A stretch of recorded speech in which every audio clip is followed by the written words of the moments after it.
Vamos dar continuidade ao nosso estudo de Mateus e hoje nós vamos terminar o capítulo 3 e eu acredito piamente que Deus tem uma palavra para você. Já pegue a sua caneta, já pegue o marca-texto, pegue o texto e vamos estudar juntos o que esse texto, o que essa palavra tem para aplicar para nós na nossa forma de viver.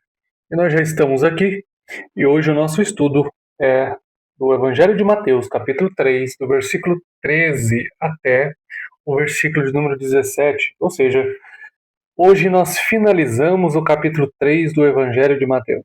Eu preciso entender, como uma introdução a esse texto, que esse texto vai marcar pelo menos três coisas, tá? Para a gente começar como introdução aqui a esse texto. Primeiro, esse texto vai marcar o início. Então, a primeira coisa que a gente aprende com o texto, já na introdução, é que esse texto vai marcar o início oficial do ministério público de Jesus. Tá? Então, o texto que nós vamos ler hoje marca de forma oficial quando Jesus vai iniciar o seu ministério público. Tá? Uma segunda coisa aqui, em forma de introdução para a gente, é isso aqui. Ó. A manifestação da Trindade. Nós sabemos que não vamos encontrar na Bíblia a palavra Trindade. Porém, nós vamos encontrar neste texto a manifestação da Trindade, pois vamos ver Jesus sendo batizado, o Espírito Santo descer sobre ele e o Pai também deixar uma mensagem a ele. Então nós vamos ver a ação dos três dentro deste texto. Uma terceira coisa que marca nessa introdução é isso aqui, que é a confirmação divina do Messias. Sabemos que Jesus não é um simples homem, Jesus é Deus.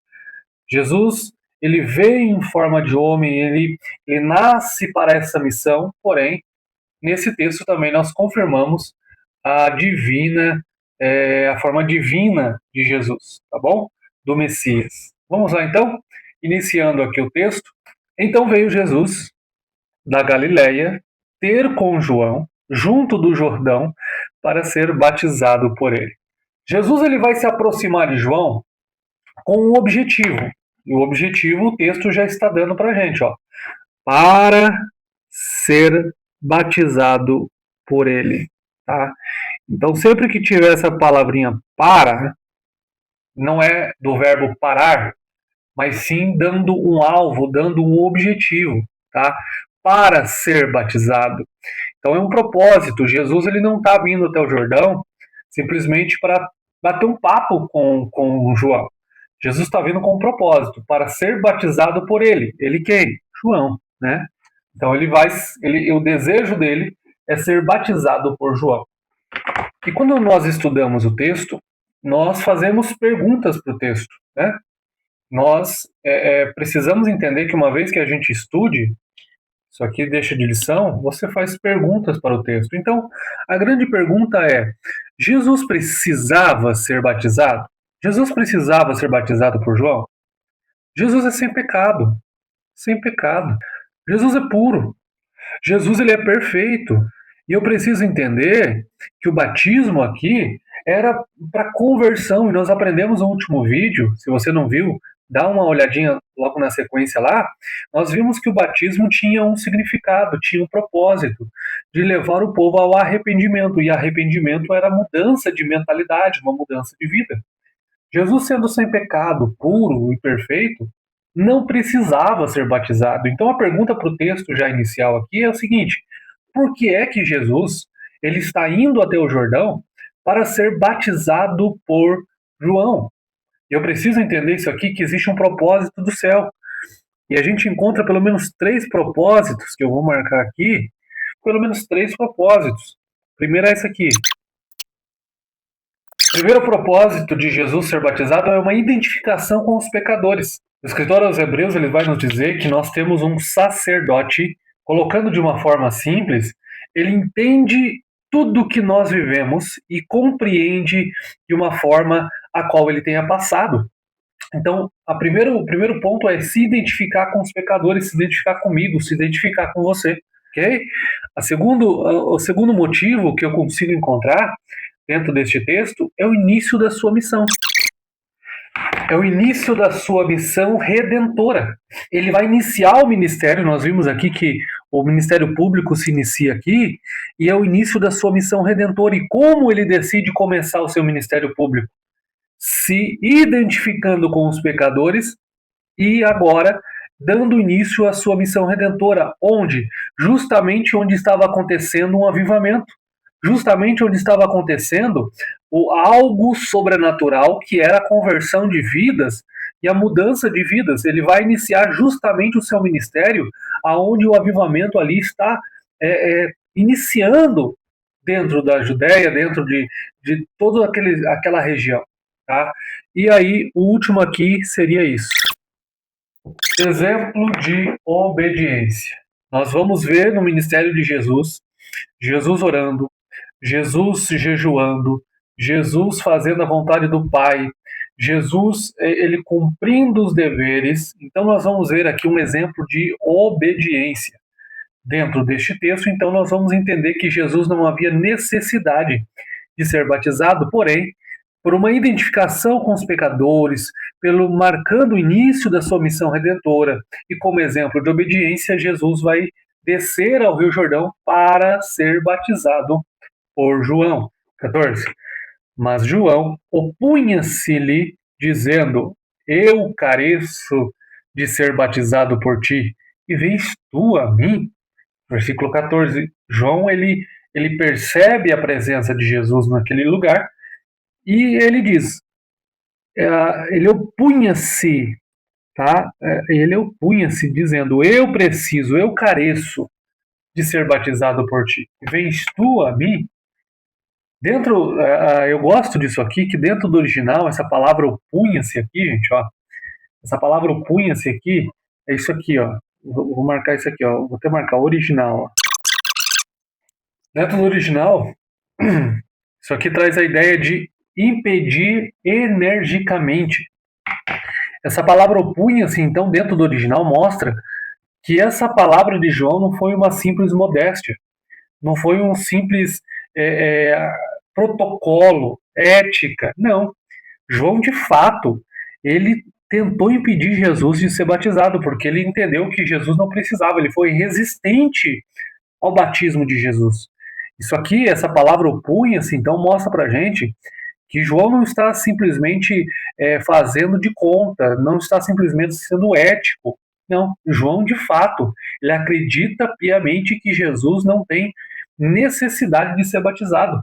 Então ele se opunha a Jesus, ele se opõe a Jesus e diz, olha, não é para fazer. E ele quis, eu careço. Aí ele tentou convencer Jesus de que Jesus não precisaria ser batizado. Jesus, porém, respondendo, disse-lhe: Deixa por agora, porque assim nos convém cumprir toda a justiça. Então ele o permitiu. No versículo 15, João aqui, né? João vai permitir. Jesus, porém, vai dar uma resposta para João dizendo assim: Deixa por agora, porque assim convém cumprir toda a justiça. E essa palavra aqui, convém cumprir, isso aqui é uma chave desse texto. Convém cumprir toda a justiça. Isso aqui é interessante para a gente entender. Eu vou até desenhar aqui. Imagine a seguinte questão: o que é a justiça? Imagine aqui tem um santo, né, que é Jesus. Ó, dá para você ver um bonequinho aqui. Esse é um santo. E aí diante dele tem João, que traz aqui a ideia do pecador. Jesus está diante de João. E agora, quando Jesus se aproxima de João, João entende que ele é um pecador. João entende isso. E quando Jesus diz assim, convém cumprir toda a justiça, o que Jesus está dizendo é, a justiça de Deus precisa ser aplicada em mim. E o que é a justiça? A justiça é isso aqui. É João tomando o lugar de Jesus, não na divindade, já vou explicar, e Jesus tomando o lugar de João. De uma forma mais clara, é Jesus tomando o lugar do pecador e o pecador sendo salvo por conta disso, porque agora nós vivemos em nome de Jesus. Quando nos apresentamos diante do Pai, nos apresentamos em nome de Jesus, porque houve uma substituição. Entenda isso e cuidado, não estou aqui trazendo uma heresia, mas entenda que Jesus ele vai substituir o pecador. Isso é a justiça, ele vai pagar um preço que era para a gente ter pago e a gente não tem condição nenhuma de pagar. Agora Jesus ele vem dizer assim, convém cumprir a justiça. Então o início público do ministério de Jesus é ele fazendo João entender que a justiça é o Senhor nos se colocando no nosso lugar e passando o que nós precisaríamos passar e pagando o que nós precisaríamos pagar. É o pecador que sou eu, sendo substituído pelo santo que é Jesus. E eu não tinha condição nenhuma de alcançar nada do céu, da glória, da divindade do céu. Só que por conta do ato da justiça que Jesus cumpriu, nós temos acesso agora. Isso é a justiça. Olha isso, gente. Então a justiça de Deus está em Jesus e ele tomou o nosso lugar. A justiça de Deus está em Jesus. Gente, o celular parou de gravar, mas vamos retomar aqui. Eu já vi onde nós paramos. Só para a gente concluir aqui, ainda dentro do versículo 15, eu preciso entender que a justiça de Deus está em Jesus, pois tomou o nosso lugar. Então, isso é a justiça a qual Jesus ele vai dizer a João.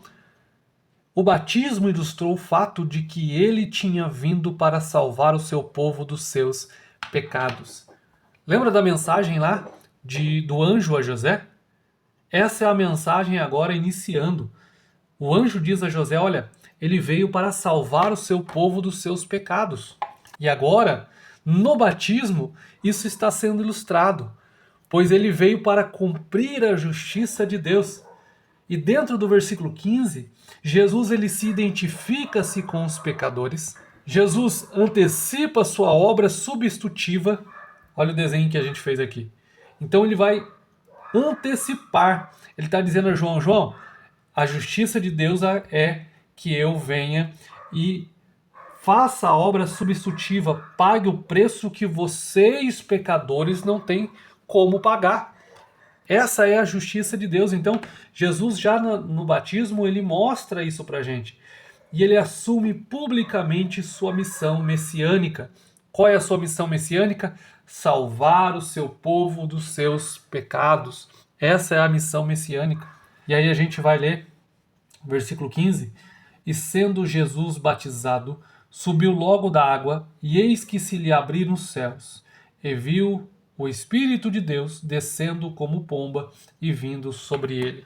Aqui nós já tínhamos marcado duas questões, e a primeira delas é, lhe abriram os céus.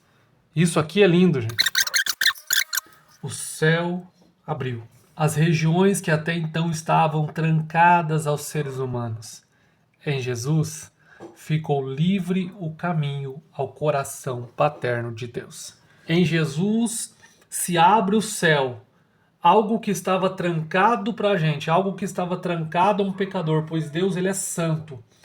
E Deus, sendo santo, não tem condição nenhuma de um pecador como eu, de um pecador como você, chegar diante dele e ter acesso ao Pai. Mas em Jesus, o caminho ficou livre até o coração do Pai. Em Jesus, abriu um caminho para a gente. Em Jesus, abriu o céu para a gente. Em Jesus, é muito direto nesse ponto, ele dizendo que ele é o caminho, dizendo que ele é a porta. Ele não é um dos caminhos, ele não é uma das portas. Jesus ele é o caminho. Então aqui, ainda dentro do texto, o Espírito Santo ele é compreendido como instrumentalização pública para a atividade que o Senhor de agora em diante iria exercer. Então nós vamos entender que o ministério público de Jesus ele é confirmado quando o Espírito Santo ele vem para dar continuidade, capacitar. Então ele está mostrando dentro deste texto a necessidade que há do Espírito Santo capacitar o ser humano. Nós precisamos entender isso. É o Espírito Santo que capacita a igreja para exercer o ministério. É o Espírito Santo que capacita o ser humano a ir além do natural.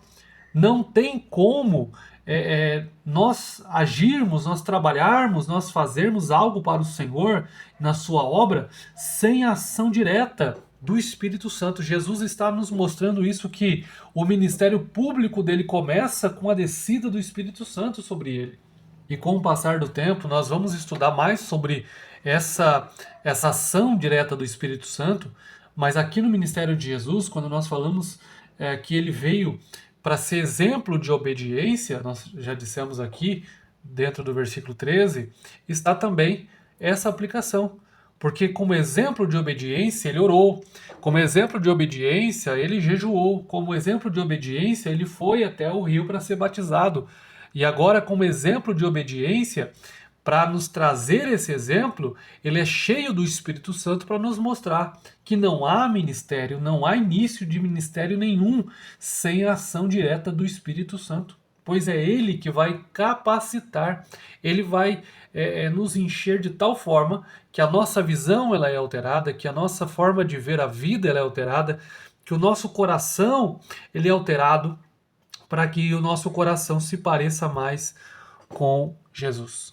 Versículo 17. E eis que uma voz dos céus dizia: Este é o meu filho amado, em quem me comprazo.